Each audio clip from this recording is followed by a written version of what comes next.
महिमा के योगी बस एक तू यहोवा।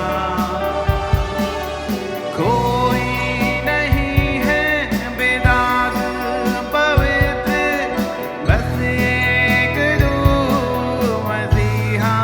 वही बेदाग मेरा परमेश्वर।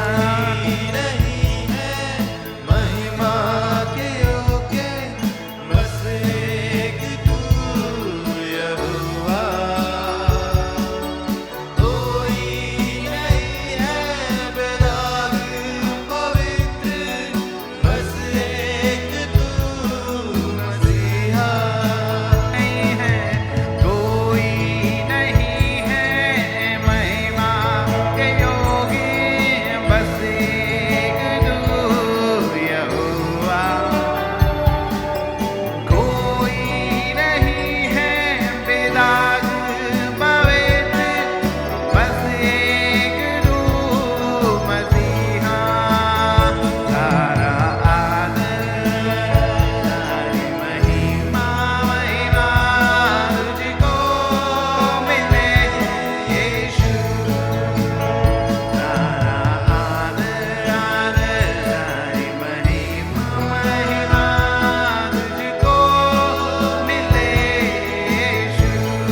सो एक बार ऐसे ही हम यात्रा करते हैं, बहुत यात्रा करते हैं। बस में कोई बगल में बैठ जाता है, ट्रेन में कोई बगल में बैठ जाता है, ऑफिस में बहुत से लोग होते हैं, मेल फीमेल होते ही रहते हैं। मेल फीमेल की ओर अट्रैक्ट होता है, फीमेल मेल की ओर अट्रैक्ट होता है। परंतु जब तक अविश्वासी होते हैं, एक दूसरे के साथ फ्लर्ट करना, एक दूसरे को, वो भूल जाते हैं कि हम विवाहित हैं, वो भूल जाते हैं कि हम ऐसे हैं। परंतु ऐसा ही चलता रहता। तो एक जवान भाई की गवाही ये थी कि जब मैं यात्रा कर रहा था प्लेन में, तो मेरी साइड पे एक बैठी हुई थी और वो बहुत बेचैन थी, क्योंकि मैं अपनी बुक पढ़ रहा था। पर वो मुझसे फ्रेंडशिप करना चाहती थी, वो मुझसे बातचीत करना चाहती थी, परंतु मैं नहीं चाहता था, मैं बिल्कुल नहीं चाहता था, क्योंकि मैं एक विवाहिता था।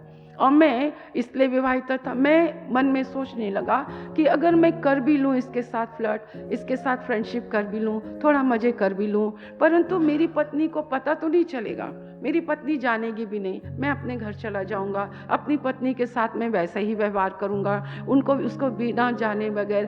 परंतु मेरा विवेक तो है, मेरा परमेश्वर तो है मेरे पास। तो उसने उस बहन से कहा, मैं विवाहिता हूँ और मैं आपसे ज़्यादा बातचीत नहीं कर सकता हूँ। तो उसने कहा अच्छा, मैं अविवाहिता हूँ, पर मैं विवाह इसलिए नहीं करना चाहती हूँ, मैंने नहीं किया, आज तक मैंने विवाह नहीं किया, क्योंकि मेरे सारे फ्रेंड्स ने विवाह किया। पर विवाह करने के बाद मैंने क्या देखा कि उनके जीवन में अपने हस्बैंड के प्रति या उनके हस्बैंड के अंदर उनके प्रति कोई माने ईमानदारी नहीं है, कोई उनके अंदर वो नहीं है। और मैं देखती हूँ उनके कितने हस्बैंड जो है, वाइफ अगर चली जाती है मेरे पास आते हैं, मेरे पास मित्रता करने की कोशिश करते हैं, ऐसे करते हैं। और उनकी वाइफों को भी मैंने देखा, उनके अपने फ्रेंड्स को देखकर मैंने शादी नहीं की। और उसने कहा आपकी बातें मुझे अच्छी लगी, और वो आ गया उनका स्टेशन और वो उतर गए। उसके बाद वो जो लड़की उनको यात्रा में मिली थी, वो उनको चर्च में दिखी। तो उन्होंने कहा कि ये अवॉइड करने लगे, तो उन्होंने खुद उसके पास गई और उन्होंने कहा जब वो ये सब बातें बोल रहे थे, तो उसने कहा तुम्हें ये सब बातें किसने सिखाई? ये बातें इतनी आज अधर्म भरी दुनिया में, ये बातें तुम्हारे अंदर कैसी हैं? ये अच्छे विचार तुम्हारे अंदर कैसे हैं? तो उन्होंने कहा मैं चर्च जाता हूँ और मेरा पास्टर जो है मुझे ये सब बातों की शिक्षा देता है, और वो शिक्षा जो है वो मैं लेता हूँ। तो उन्होंने कहा आपकी ये बातें मुझे बहुत अच्छी लगी, और मुझे ये जानने की इच्छा हुई कि मैं भी परमेश्वर के पास जाऊँगी, और मैं इस चर्च में आ गई। कई बार मेरे प्रियो, हमारा जीवन लोगों को, हमारा चरित्र लोगों को, हमारा उठना, आप क्या सोचते हो आप? परमेश्वर के सामने उनका जीवन पूरा खुला है, उनके व्हाट्सएप खुले हैं, उनके फेसबुक खुले हैं। अगर इतने ही संगति हमारे बच्चे प्रभु से करें ना, तो परमेश्वर आज उस घराने में उद्धार आ जाता। बाइबल कहती हर बात का समय है, आनंद का समय है, रोने का समय है, वो आनंदित रहने का समय है, हर बात का समय है। परंतु आज हमने क्या किया? सच्ची ज्योति जो हमें प्रकाशित करती है। डांट बहुत ज़्यादा जरूरी है, बहुत ज़्यादा जरूरी है। जब आप अलग हटते हैं, आपके विचार, आपकी बातें अलग हटती हैं, कैसे होता है? एक बार एक ऑफिस से परमेश्वर के जन मिलने गए, तो उन्होंने कहा आपको मालूम है, आपके विश्वास के जीवन को देखकर मैंने यीशु मसीह को अपना लिया। मैं प्रार्थना करने लगा, मैं आराधना करने लगा, मैं स्तुति करने लगा, मैं कुछ भी नहीं था। पर जब मैं आपकी कुर्सी में आया, तो आप जब मीटिंग शुरू ही होने वाली थी, बारिश होने लगी, और कैसे आपने अधिकार से, यीशु के नाम से आपने उस बारिश को कहा, पब्लिक को कहा, अपने छातों को तुम बंद कर दो, बारिश नहीं होगी, क्योंकि यहाँ पर परमेश्वर का वचन है, वो वचन को भिगा नहीं सकता। और मैंने ऐसे बुलंद और हियाव और विश्वास को देखा, और मैंने देखा बारिश नहीं हुई। मैंने कहा वाह, ये क्या परमेश्वर है। मैंने बाइबल ली, बाइबल पढ़ी, और मैं बाइबल पढ़ता गया, और आज मैं जो कुछ हूँ परमेश्वर से धन्य हूँ। तुम्हारे अधर्म के विचारों ने, तुम्हारे अधर्म की बातों ने, तुम्हारे अधर्म के कामों ने, तुम्हारे अधर्म ने, आप क्या सोचते हो? स्वर्गीय घर, एक आत्मिक घर के लिए आप जाकर इस गुड फ्राइडे में आप 2 कुरिन्थी 5 अध्याय अगर आप धीरे से पढ़ें, अपने आप को भूल कर पढ़ें, प्रभु के लेके आए। परमेश्वर आपको लिखा है, जब तक हम इस शरीर में रहेंगे हम परमेश्वर से दूर रहेंगे, पर एक दिन ऐसा आएगा कि ये घर गिर जाएगा और हमें एक स्वर्गीय घर मिलेगा। आप आत्मिक प्राणी हो, आपको परमेश्वर आत्मा दिया है, आपके अंदर वो अपनी आत्मा रखना चाहता है, ज्योति रखना चाहता है, उसके संगति करना चाहता है, परंतु तुम्हारे अधर्म के कामों ने, जब हम पाप करते हैं मेरे प्रियो, मैं आपको बताना चाहती हूँ, अदन की वाटिका जो है वह आपके और मेरे एक सबसे पहले क्रम को, सबसे पहला क्रम है अदन की वाटिका, जहाँ पर परमेश्वर हमसे मिलने और जुलने आता है। संगति का स्थान है, चर्च संगति का स्थान है, परमेश्वर का। आपका जो अलग रहना, चुप रहना, कोई शेयर नहीं करना, ये सब कुछ करना, ये मुझे बुरा नहीं लग रहा है, प्रभु को बुरा लग रहा है। मैं आपको बता दूं, अगर मैं आपको बोल रही हूँ कोई बात, बार बार बोल रही हूँ, बार बार मैं क्रोधित हो रही हूँ, आपको बार बार मैं कर रही हूँ, मतलब आप समझ जाओ कि आपके जीवन में एक ऐसा भूचाल आने वाला है और परमेश्वर आपको उस विपत्ति से बचाना चाहता है। ये मन फिराव का है कि तुमको संगति में रहो, तुम सहभागिता में हो, परमेश्वर की संगति और सहभागिता। मेरे प्रियो, हम परमेश्वर का बहुत धन्यवाद करते हैं कि हमारा परमेश्वर एक अच्छा परमेश्वर है, परंतु प्रभु का धन्यवाद हो। आप देखो 1 कुरिन्थियों उसका 6 अध्याय से उसका 17 वचन निकाल के हम पढ़ें। लिखा है, जो प्रभु के साथ संगति करता है वो उसके साथ क्या हो जाता है? एक आत्मा हो जाता है। परंतु अधर्म का कार्य हमें परमेश्वर से क्या करता है? दूर करता है। जब हम परमेश्वर के साथ संगति और सहभागिता करते हैं तो हम एक समान हो जाते हैं, हम उसके जैसे काम करते हैं, असिस्टेंट मैनेजर बन जाते हैं, हम राजदूत बन जाते हैं। देखो कितनी अच्छी बात परमेश्वर कहता है आपको और मुझको संगति और सहभागिता के लिए। उसके साथ जब हम संगति करते हैं तो हम उसके साथ एक आत्मा कर लेते हैं। हालेलुया, एक हो जाते हैं हम उसके साथ, स्वर्गीय राज्य के हम अधिकारी हो जाते हैं, स्वर्गीय पिता के हम संतान बन जाते हैं, हमारे अंदर परमेश्वर के गुण आ जाता है आत्मिक संगति पाकर। हालेलुया। देखिए आप इस वचन को पढ़े, आज मैं पढ़ रही थी 2 कुरिन्थी 5 अध्याय मैंने ख़त्म किया और ये वचन ने मुझे इतना ज़्यादा वो किया और मैंने कहा प्रभु आप अपने लोगों को समझने की शक्ति दीजिए, प्रभु आप अपने लोगों को समझने की शक्ति दीजिए। पौलुस ये बहुत ही धनाढ्य कलीसिया हो गई थी, परंतु ये परमेश्वर की संगति और सहभागिता से दूर हो गई थी। परमेश्वर की कोई भी चीजें इनके अंदर नहीं थी। देखो 16 वचन से मैं पढ़ रही हूँ, 2 कुरिन्थी 5:16। अतः अब से हम किसी को शरीर के अनुसार नहीं समझेंगे, यद्यपि हमने मसीह को भी शरीर के अनुसार जाना था, परंतु अब से उसको ऐसा नहीं जानेंगे। शारीरिक चंगाई है ना, शारीरिक रोटी, शारीरिक घर, शारीरिक वो, शारीरिक मतलब हमने अगर चर्च में केवल ऐसे ही लोग पाए जाएंगे ना तो वो चर्च कभी स्वर्गीय धन को प्राप्त नहीं करेगा, वो स्वर्गीय स्थान में वो कभी प्रवेश नहीं करेगा, वो स्वर्गीय पोशाक में कभी नहीं। और शैतान ने आप लोगों को इतना अंधा बना दिया है, इतना बहरा बना दिया है। पहले आप यीशु को शारीरिक समझते थे, पर अब मत समझो, यीशु मसीह आया आपको आत्मिक घर बनाने, आपके साथ संगति करने, आपको सहभागिता करने। इंसान जितना दुख में गिरता नहीं है ना, सुख और संपन्नता में बहुत ज्यादा गिर जाता है। और आपकी गिरावट का कारण यही हो गई। संपन्नता, सफलता हर कोई हजम नहीं कर पाता है, आशीषें हर कोई हजम नहीं कर पाता है, सुख, धन, संपन्नता हर कोई हजम नहीं कर सकता है।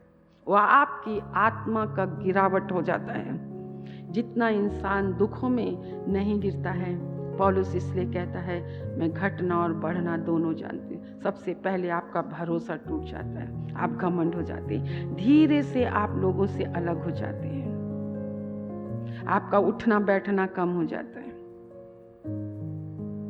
आप जिसके साथ संगति करते रहते हैं, परमेश्वर इसलिए नहीं किया है, मैं आपसे सच कह रही हूँ, ईश्वर ना करे कि आप चर्च जाते जाते नरक चले जाएं।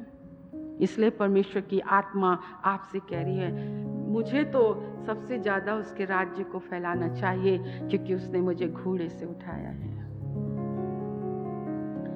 गाड़ी घोड़ा होकर भी मैं ऐसा सोचती हूँ कि मेरे पास कोई गाड़ी घोड़ा नहीं है। कभी आन बान शान करके मैं गाड़ी में कभी नहीं बैठी, ना मैं कभी बैठूंगी, ना मैं कभी उसके विषय में सोचूंगी। नहीं, ये परमेश्वर के साथ संगति में प्रभु ने मुझसे कहा मैं तुझे ये सब कुछ दूंगा क्योंकि मैं जानता हूँ कि तू सुसमाचार प्रचार करेगी। मेरे प्रियो, परमेश्वर आशीष उसी को देता है जो आशीष संभाल पाता है। संभाल पाने का मतलब है वो आशीषें उसे प्रभु की संगति और सहभागिता से कभी अलग नहीं करती है। मानो हम ऐसे रहते हैं जैसे हमारे पास कुछ भी नहीं है, कुछ भी नहीं है, कुछ भी नहीं है, क्योंकि हमने यीशु मसीह को पहनना है। हमें स्वर्गीय पोशाक पहनना है, हमें स्वर्गीय। ये परमेश्वर का वचन है। आइए मेरे साथ पढ़ें उसके एक एक वचन से, क्योंकि हम जानते हैं कि जब हमारा पृथ्वी पर का डेरा सरी घर गिराया जाएगा तो हमें परमेश्वर की ओर से स्वर्ग पर एक ऐसा भवन मिलेगा जो हाथों से बना हुआ घर नहीं परंतु चिर स्थायी है। Praise the Lord. इसलिए हम शरीर की बातों में नहीं, आत्मा की बातों में हम ध्यान लगाते हैं। इसमें तो हम, अब देखो ये वास्तविक है, जिस शरीर में आप रहते हो उसमें कभी सर दर्द, कभी कमर दर्द, कभी पेट की खराबी, कभी बुखार आ जाना, कोरोना का आ जाना, डॉक्टरों के पास जाना, लिखा है। इसमें तो हम कहराते बड़ी लालसा रखते हैं कि अपने स्वर्गीय घर को पहनने, कि इसके पहनने से हम नंगे ना पाए जाएं और हम इस डेरे में रहते हुए बोझ से दबे रहते हैं। हाँ या नहीं, हाँ या नहीं। परंतु बाइबल कहती है क्योंकि हम उतारना नहीं चाहते हैं। आज कलीसिया में सब कुछ होकर भी मैं कहती हूँ फोटो खींच के खुद ही देख लो। ना पैसे की कमी, ना कपड़े की कमी, ना खाने की कमी, ना पहनने की कमी। जहाँ चाह रहे हैं वहाँ जा रहे हैं, जहाँ जा रहे हैं वहाँ जा रहे हैं, घूम रहे हैं, फिर रहे हैं, खा रहे हैं, पी रहे हैं। आप मारो क्लिक एक जरा और देखो कोई क्या मैं ही हूँ। ये मेरा शारीरिक घर है जो बोझ से दबा है, करारा है, पीड़ा में पड़ा है, क्योंकि हम इस शारीरिकता को उतारना ही नहीं चाहते हैं, पर प्रभु उतारना चाहता है। पर परमेश्वर तब तक नहीं उतारेगा जब तक आप उतारना नहीं चाहोगे। लिखा है पर वस्तु और पहनना चाहते हैं, बिना उतारे स्वर्गीय घर को पहनना चाहते हैं, ताकि वह जो मरणहार है जीवन में और डूब जाए।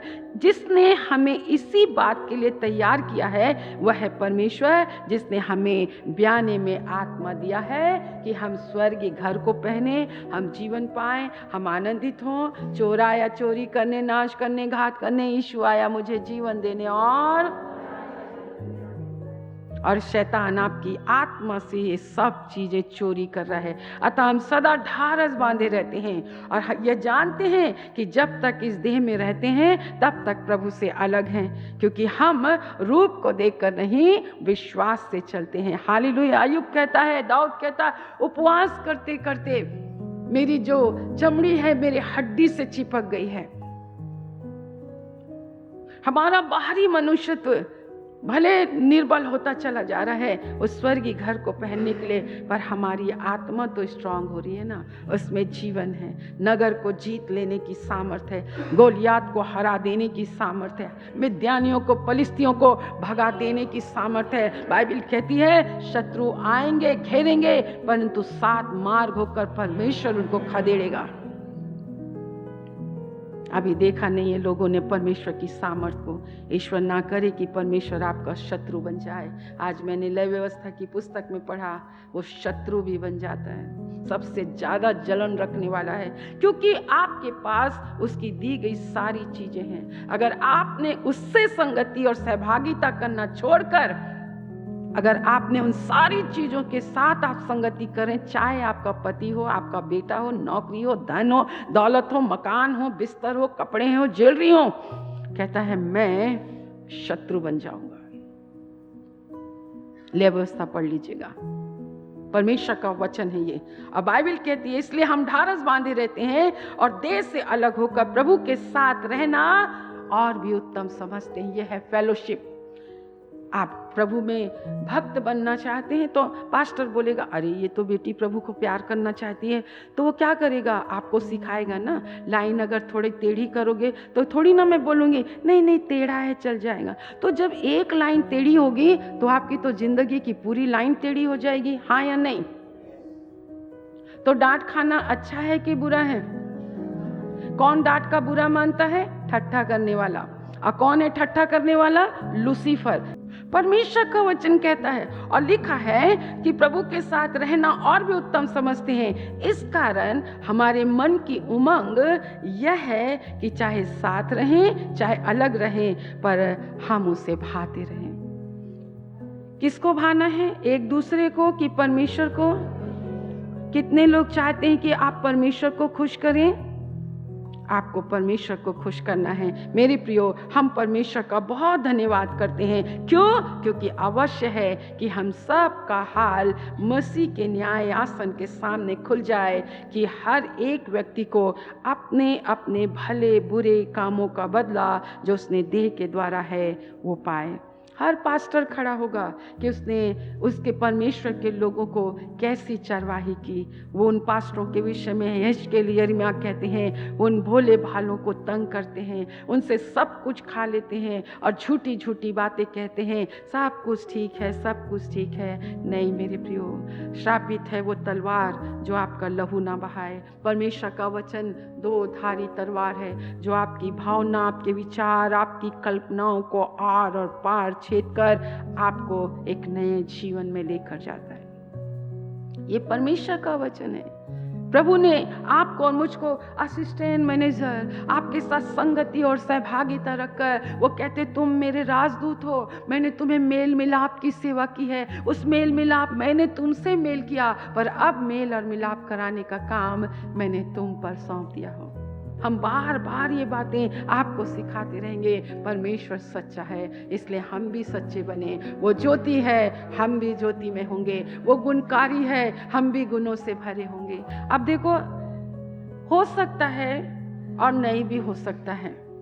हम सब का हाल न्याय आसन के सामने हो जाएगा। हम शारीरिकता को उतारना ही नहीं चाहते हैं और हम नए को पहनना चाहते हैं। ऐसे कैसे हो सकता है? पर बोले हम तुम्हारे प्रति एक लालसा रखते। मेरी लालसा यही है, मैं एक आत्मिक रीति से जन्मी लड़की हूँ, मैं नई सृष्टि पाई हूँ। जब तक मेरा प्रभु मुझे आपके पास रहेगा, मैं आपको सिखाते रहूँगी, समझाते रहूँगी, क्योंकि आप एक आत्मिक प्राणी हैं। आपको स्वर्ग की ओर से एक धन मिलेगा। आपको परमेश्वर के साथ संगति और सहभागिता रखना है। इतनी संगति हम प्रार्थना करते करते परमेश्वर के साथ संगते, एक दिन हम परमेश्वर के समान हो जाएंगे। यही आपका टारगेट है। लखपति, करोड़पति ये सब बनने का नहीं है। विश्वासियों के चिन्ह जैसा हमारा परमेश्वर है, परमेश्वर का स्वभाव क्या है? क्या प्रभु लड़ाई झगड़ा करता है?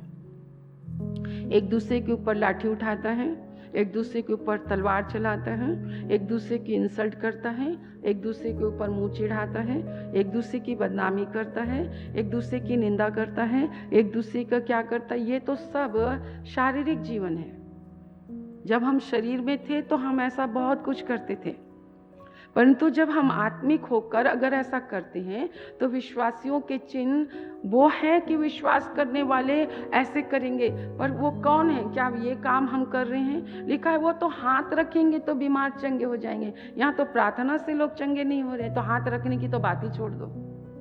वो दुष्ट आत्माओं को निकालेंगे, मतलब उनके जीवन में परमेश्वर की उपस्थिति के द्वारा अपने आप निकल जाएगी। मैं ये अनुभव परमेश्वर की महिमा के लिए कहती हूँ मेरे प्रियो। यहाँ पे भी हुआ है, हमारे जाने से पहले दुष्ट आत्माएं जान जाती हैं, यीशु मसीह के जानने पहले जान जाती हैं कि कौन आ रहा है। दुष्ट आत्माएं, बुरी आत्माएं, बुरा स्वभाव ही तो दुष्ट आत्मा है। ईर्ष्या जलन ही तो दुष्ट आत्मा है। मेरे प्रियो, बाइबल अगर आप कुलुस्सियों की पत्री और इफिसियों की पत्री को आप पढ़ोगे तो आप विश्वासियों के स्वभाव, विश्वासियों के में क्या चिन्ह है, यही है। विश्वासी कैसे होते हैं? जल्दी से मेरे साथ इफिसियों की पत्री उसका 4 अध्याय निकालेंगे हम, उसके 32 वचन को पढ़ेंगे हम।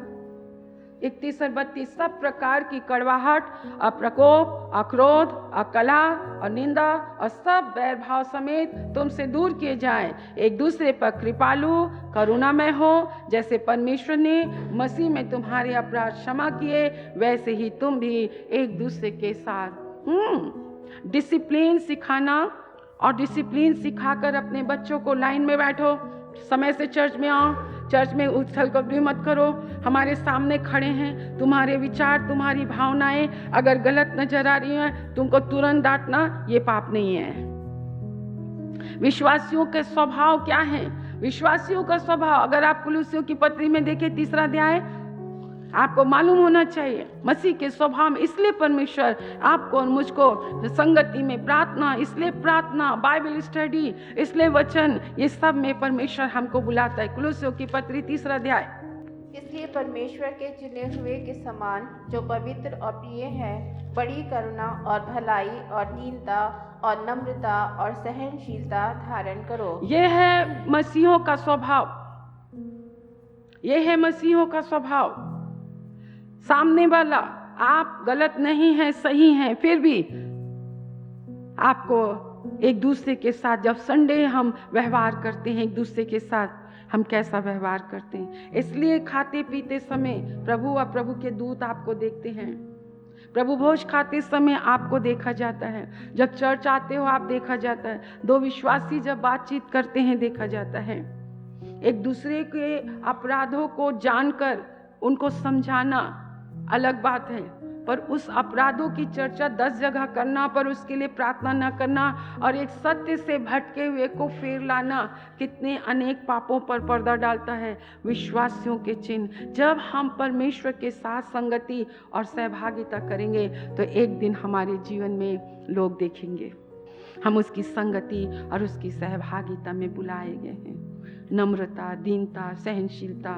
हाँ, एक बार मैंने बताया ना, एक पास्टर से एक विश्वासी ने कहा, अरे वो बहन बहुत अच्छी है, बहुत अच्छी है, बहुत सहनशील है और बिल्कुल नहीं है, किसी से लड़ाई नहीं है, झगड़ा नहीं है, कैसे नहीं है, ऐसा नहीं है। तो पास्टर ने पूछा, कैसे तुम जानते हो कि वो ऐसी है? वो पास्टर जी, जब चर्च शुरू हो जाता है ना, उसके आधा घंटे के बाद आती है, और फिर जब चर्च खत्म होने का होता ना तो आधा घंटा पहले चली जाती हैं। वो किसी से नहीं मिलती हैं, तो किसी से बातचीत नहीं करती हैं। तुम अकेले अकेले रहोगे, तुम्हारे जीवन को लोग कैसे पहचानेंगे? अकेले अकेले प्रार्थना, अपने अपने परिवार में, दुनिया भर के उलझनों में। जब भी तुम्हें बहुत ज़्यादा मानसिक सताव हो, प्रभु की सेवा कभी मत करना, वेदी पे कभी मत खड़े होना, कभी मत खड़े होना, क्योंकि अगर आपका माइंड सही नहीं है तो आपके मुख से वही फालतू बातें निकलेंगी, आपकी प्रार्थनाओं में फालतू बातें होंगी, आपकी उसमें होगी। प्रार्थनाएं न करनी होती हैं, आराधना न करनी होती है। मेरा परमेश्वर के साथ जैसा संबंध है, तुम अलग हो, मैं अलग हूँ। जो जिसके साथ जैसा संगति करता है उसके अनुसार वो काम करता है। Praise the Lord, hallelujah. उतारना चाहते हो कि उसी बिना उतरन में आप स्वर्गीय घर को पहनना चाहते हो? तुम्हें क्या सौंपा गया है? मेल मिलाप। हालेलुया। आओ इस गुड फ्राइडे में अपने परमेश्वर को खुश करें। जो पाप से अज्ञात था वो मेरे लिए पाप बन गया, और उसका क्रूस और उसका लहू ही मुझे परमेश्वर से जोड़ता है। तुम 1000 चर्च में चले जाओ, मुझे कोई फर्क नहीं पड़ता, पर जहाँ पे भी जाओ एक सही वचन की शिक्षा लो और इस दुनिया को बताओ कि मैं मसीह का राजदूत हूँ। परमेश्वर ने मुझे मेल और मिलाप की सेवा सौंपी है। हालेलुया। प्रभु के दास के पास एक भाई आया, बोले मुझे एक अच्छा परफेक्ट चर्च बता दो। पास्टर ने उसको देखा और उसे कहा, है तो मेरी नज़र में एक परफेक्ट चर्च, पर तुम मत जाना, जिस दिन तुम गए तो वो भी चर्च परफेक्ट नहीं रहेगा। समझते हैं इस बात को? आप अंतिम समय में जी रहे हैं। 10,000 सिखाने वाले आ गए, या तुम भी अपने आप को बहुत ही ज्ञाता समझ लिए, परंतु एक बात याद रख लेना, न्याय तो होगा। हम न्यायासन के सामने खड़े होंगे। हम कलीसिया की उन्नति का कारण है। हम अलग से चर्च नहीं बना सकते हैं। जो इंसान कहता मैं चर्च बना रहा हूँ, वो चर्च में यीशु मसीह नहीं होता है। जिस चर्च को यीशु मसीह बनाता है उस चर्च का सर यीशु मसीह होता है। वहाँ पे लोग यीशु मसीह के समान होते हैं, वो अंश अंश करके बदलते हैं। आज हम नहीं बदले, परंतु मेरे परमेश्वर को ये पूरी आशा है कि एक दिन तुम, जो आत्मा मैंने तुम्हारे अंदर रखा है, वो आत्मा एक दिन तुमको बदल लेगी। इस वर्ष का गुड फ्राइडे आप क्रूस को कभी मत भूलें और यीशु मसीह को कभी मत भूलें। आज शैतान का एक भी तीर आपके ऊपर नहीं लगता है। क्यों? क्योंकि यीशु मसीह ने आपके सारे पापों को क्षमा किया है। आओ मेरे प्रियो, मन फिराओ, क्योंकि स्वर्ग का राज्य निकट आया है।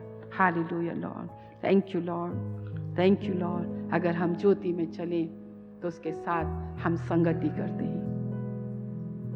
अगर हमारा पाप है तो हमें दूर रखता है, परंतु फिर भी यदि हम अपने पापों को मान ले और छोड़ दें तो यीशु मसीह का लहू हमारे सारे पापों को क्षमा करता है। मेरे प्रभु, इस तेल और जल को छू लीजिए। यीशु के नाम से यीशु का लहू बन जाए, यीशु के नाम से यीशु का लहू बन जाए, यीशु के नाम से यीशु का लहू बन जाए। इस लहू को पीकर मेरे परमेश्वर, मेरे प्रभु, जो कोई भी किडनी के लिए हो, गुर्दे के लिए हो, दिल के लिए हो, आंखों कानों के लिए हो, फेफड़े के लिए हो, बड़ी से बड़ी बीमारियां, अंधा गूंगा बहरा, मेरे प्रभु के लहू में सामर्थ है। देखने लगो, सुनने लगो, यीशु के नाम से, यीशु के लहू की सामर्थ के द्वारा मिर्गी घुटने टेके, दुष्ट आत्माएं घुटने टेके, कैंसर गायब हो, पथरी निकल जाए, परमेश्वर बांझ की कोख खुल जाए, हर एक प्रकार से प्रभु परमेश्वर बीमारियां जाती रहें और आपके नाम का यश फैले, आपके नाम का यश फैले। आपके लहू की सामर्थ, मेरे परमेश्वर, लहू हाबिल के लहू से जोर जोर से बोले परमेश्वर, लोग जाने पहचाने, आपकी इबादत करें और आपका न्याय से बच जाएं। परमेश्वर पिता, आपने सुना है, धन्यवाद। यीशु के नाम से आमीन।